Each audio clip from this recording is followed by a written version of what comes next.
nga sanay talaga kami ng may mga ano kasi po almost every night kami yung nakikita ni Naimat. Lagi kami nagsasabihan kung saan ka nga. Tapos minsan naglilihisan din kami dito ako. Sayang kasi pera. Doon ka para yung pera, hindi na tayo maglaban gano'n. And yung runners up, yung makapasok ko lang sa tatlo, talagang bonus na po yun eh. Kumbaga, andun ka lang kahit saan ka tawagin dyan. Kasi may premyo rin kayo eh, di ba? And ang mahalaga kasi magsisisi ka lang pag di mo sinabi kung ano yung mga dapat mong sabihin eh. You give your best and wala kang pagsisisihan bago ka matulog. And to add more, actually, nung nasa stage kami, yung pronto, kami nagsasabihan, Nak, was my answer in the debate was good. Siya naman, nagtatanong sa akin na yung sa top 10, makakapasok ba ako sa ano? Kako, oo. Alam kong diskontento siya. Believe me, Kako, yung conviction mo, iba talaga kasi kapag aral ka sa beauty pageant, yung conviction mo malala. Plus yung charm pa niya. So that's sweet. Have you always considered Juliana as yung parang main competitor? Ako napapansin ko na siya. Unang-una sa lahat kasi, aaminin ko na, hindi kasi ako puro Tagalog. Pero, nung pinapakinggan ko siya, mabilis, impromptu, mabilis siya sa mga lalo na kapag Filipino na yung language, ang bilis niya. Ako may express ko yun, nang mabilis naman, English. Siya kasi taga Bukawi siya, magaling siya mag-Tagalog at magaling din siya mag-English. Kaya bihira yung gano'n na maganda ka na, matalino ka pa. Ako matanda, mataba. Hindi naman. Joke lang. Magagalit na naman yung mga aktivista ng LGBTQ. They don't want to look at us at the very down part of our personality. Ayun, nakita ko naman na siya na sabi ko, ito kasi kapag sumasagot, relatable sa masa. Ako bago ako maintindihan, akalain pa ikot-ikot, pasikot-sikot. Pero you have to dig the deep of what I am trying to convey. Ewan ko lang sa iba, akin lang yun. Kasi ayaw kong sumagot ng simple dahil unang-una, hindi bagay sa personalidad ko. Pag sinabi kong oo, naniniwala ako. Sa kanila, oo, naniniwala pa lang ako. May impact na. Bakit ka ako pag sa akin wala? Ako kailangan, oo, naniniwala ako. Ganon. Hindi ko alam. But you have to exert an effort. Ikaw, Lars. Si Juliana. Inisip ko na threat si Juliana. Actually, considering na siya yung first Hall of Famer. But for me kasi, nung dumating na si Naimat, ayun na yun eh. Siya yung threat para sa akin. Kasi every pageant, siya lagi yung panalo eh. Kapag parang laging nasa gilid lang ako ng picture kasi runner-up lang ako. And si Naimat talaga yung threat. And si Juliana naman, pag kami gatherings kami, ganyan-ganyan. Siya talaga yung laging bida, ganon. So parang magaling nga siya. Napakalakas ng kumpiyansa niya sa sarili. Wala siyang pakialam. Kaya nang dumating yung mga katapat niya talaga, yung hindi naman sa marginalize kung saan ang personalidad nila. Yung may Elsa Droga, may Odessa, may President, may sabi ko. Ang pagkakaiba kasi si Juliana, hindi mukhang nagjo-joke pero seryoso yung sinasagot. Sila dinadaan sa joke pero nakaka-entertain. Pag pinakinggan mo yung idea nila, may yung factor na yun ang hinanap ko na wala ako Yung ay oo nga, may point. Yun lagi, yung kapag sinagot nila yun sila Elsa, laging may ay oo nga factor. Ay oo nga, alam ko naman yung sagot pero bakit naiisip nila ba't ako napapapalakpak? Sa amin anticipated Alam na alam agad.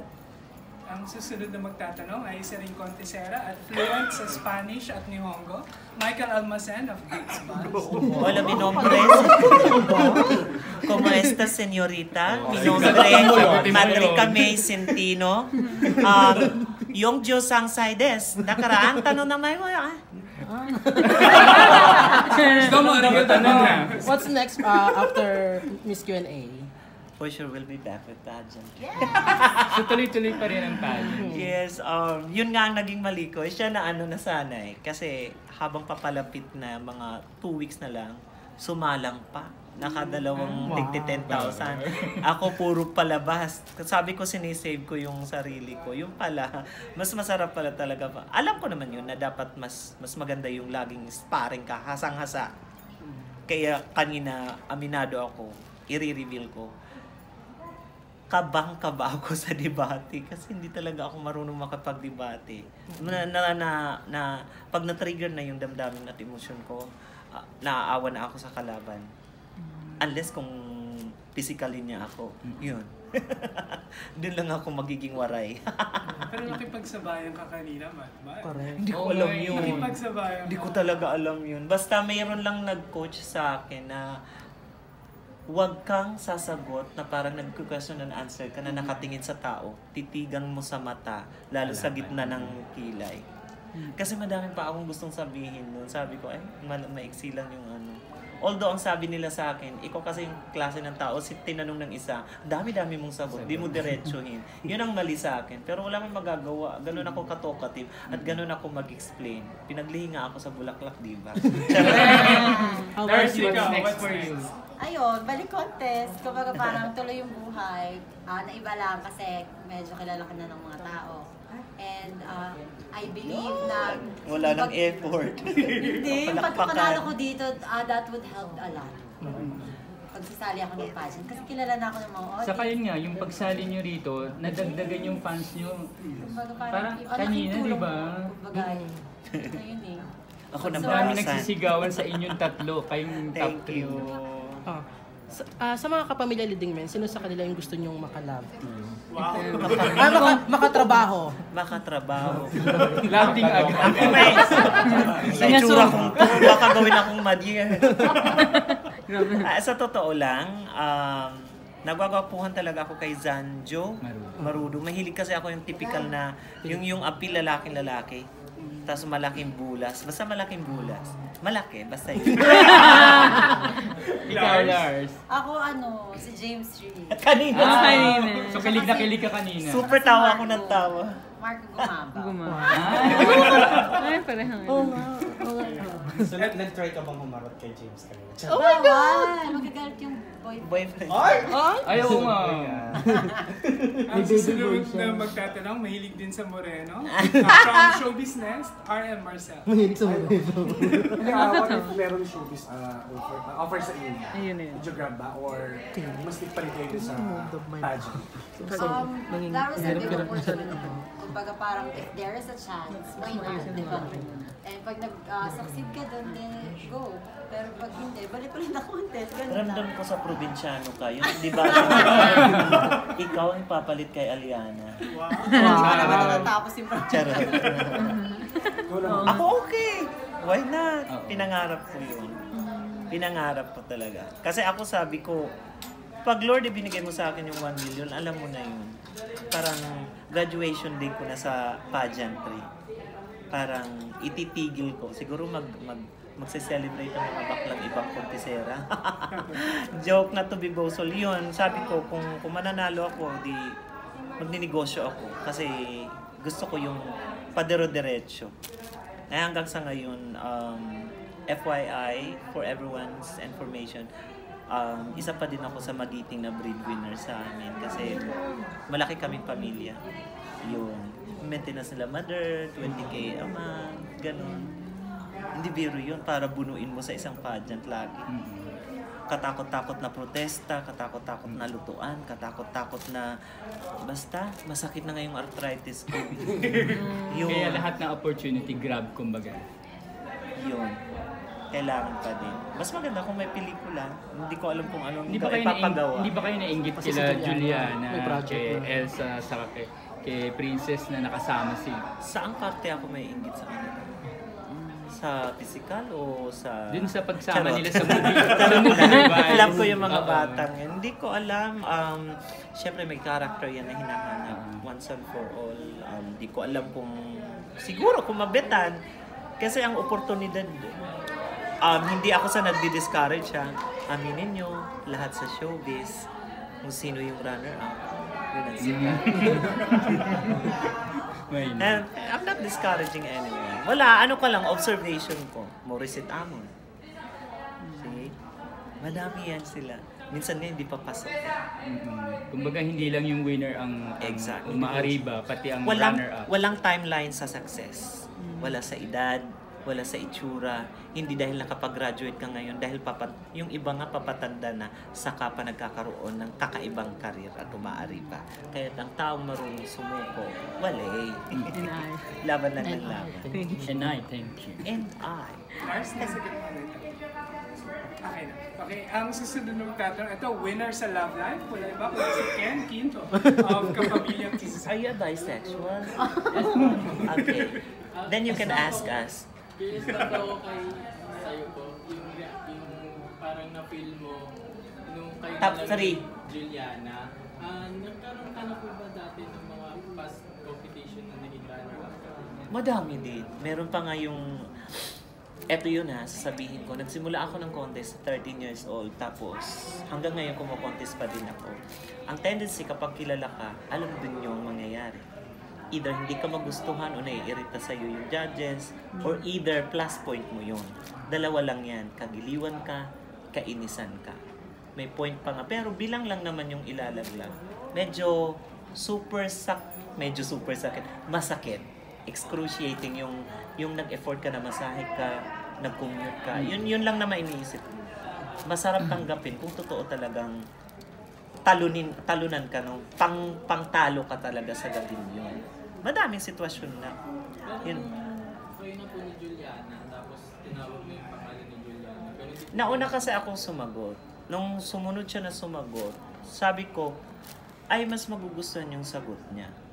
Kasi pinasukan niya yung sa mama niya, yung ganun. At alam naming lahat kung anong sitwasyon niya dahil siya ang nauna sa amin na in-interview ng mga press about his family and about his past. Ako talaga sabi ko, itinatakda talaga, kahit gaano kakagaling, itatakda talaga ng Diyos kung sino nangangailangan. And I'm so proud and I'd like to say congratulations with her. She truly deserved it. At matatapos na rin yung bashing kung sino magaling, ako o siya, si Juliana. Oh, ayan, tapos na. Anyway, lahat magagaling. Talagang kapag nag-align yung stars, wala ka nang magagawa. Yun. Lars, for the record ba, natalo mo ba? Oo Minsan na. si Ako sumagot. Minsan. Grabe siya. Pag nakakachamba. Akin yun yung term na yun.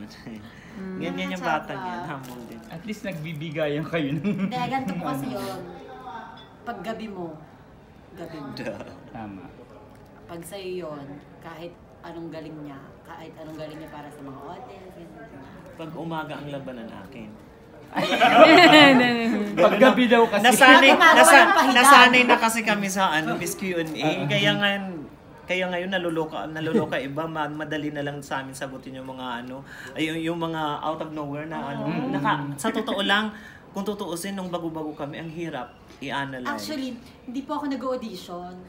Hindi ako nag-audition dito kasi hindi siya para sa akin eh. Yung mga patawa-patawa. Kasi yung personality mo parang girl ka, ganyan-ganyan, virgin yung atake. Hindi mo kayang sabayan yung mga nagpapatawa. Kasi mas nakakatawa sila. And ikaw, pag nag-joke ka, ang corny. Hindi ako nag-audition. Tapos, parang may isang araw, kukontest ako ng Santa Cruz. Dyan lang sa Manila. Tapos sabi, last day na ng audition, pumunta ka na. Malay mo. Pumunta ako. Tapos, 2 araw lang, tinawagan na ako. Sabi ko, try lang. Kasi may 5,000 naman na Consolation, di ba? Kahit di ako makasagot dyan, may 5,000 pa rin yun, di ba? Sabi ko, sige na nga, ganun. Ayun, nakapasok ako, tapos naka-anim ako corona. Okay na. Kano kayo kadalas nag-beauty pageant sa labas? Gabi-gabi. Gabi-gabi. Ikaw rin? Pagpatak ng April, May, Mga piyesta. yun ang pinakamarami. Kapag summer, yun talaga, ang aayaw na lang yung katawan. Tapos meron pang time, sabay kami lalagnatin. Inuubo kami sa contest, tapos yung isa, may contest ngayon, ubo-ubo na kami. Yung isa kinabukasan, hindi na nakasali. Nawala ng isa, kasi nga nilagnat na, nagkasakit na, kasi araw-araw talaga.